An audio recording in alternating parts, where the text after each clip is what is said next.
Hey everyone, and welcome to Glam Up. We are your hosts, Pranavi Dronadula, Smira Yadula, and Mahak Nayak, and we are going to dive deep into the minds of our peers. Today we want to talk about something most teens my age deal with, even if they don't always say it out loud: body positivity and the role social media plays in shaping it. For a lot of us, our phones are basically the third arm we never admit we had. I can even admit that I struggle with putting my phone to the side. We scroll before bed, during lunch, and before school. And whether we realize it or not, all those posts, filters, edits, and perfect bodies we see start to affect the way we see ourselves. This matters to me because I've seen how easily social media can twist something as positive as self-love into something completely different.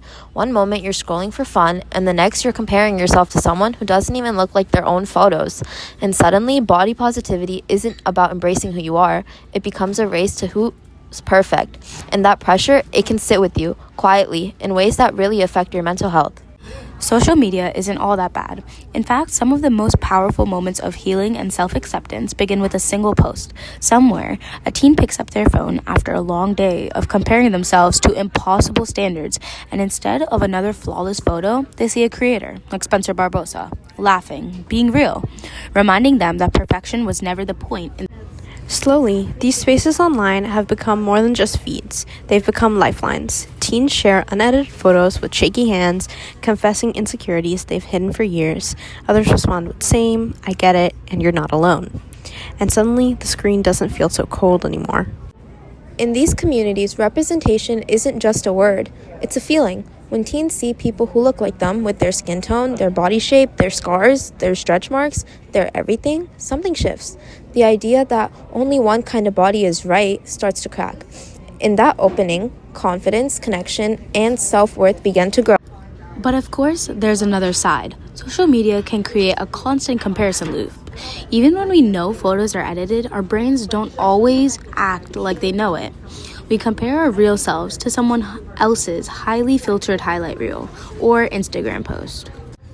Apps now don't just smooth skin, they reshape entire body proportions. And with the rise of AI editing, it's becoming harder to tell what's real and what's digitally created. That can mess with teens' perception of the so-called ideal standard of beauty. In the past, our understanding of beauty was even more limited. People were taught, sometimes silently, sometimes directly, that they had to squeeze themselves into standards that never truly fit. So many grew up believing they had to change everything about themselves just to be seen, just to feel worthy. And yes, we've made progress. Today there's more awareness and more conversation, but with that, the shadows of those old expectations still linger. They show up in the little thoughts we don't say out loud, the comparison we make without meaning to, and the pressure we feel to become someone we're not. There's still so much we can change, so many harmful patterns that we're only now learning how to undo.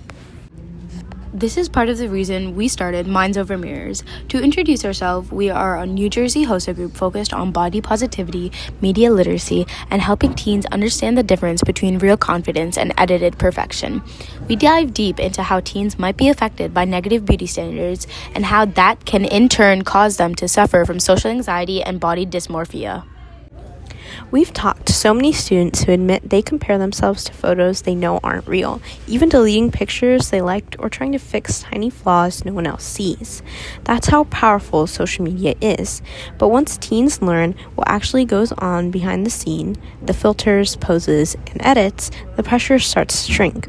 Many say they feel freer, like they don't have to chase perfection anymore. Awareness truly changes how we see ourselves.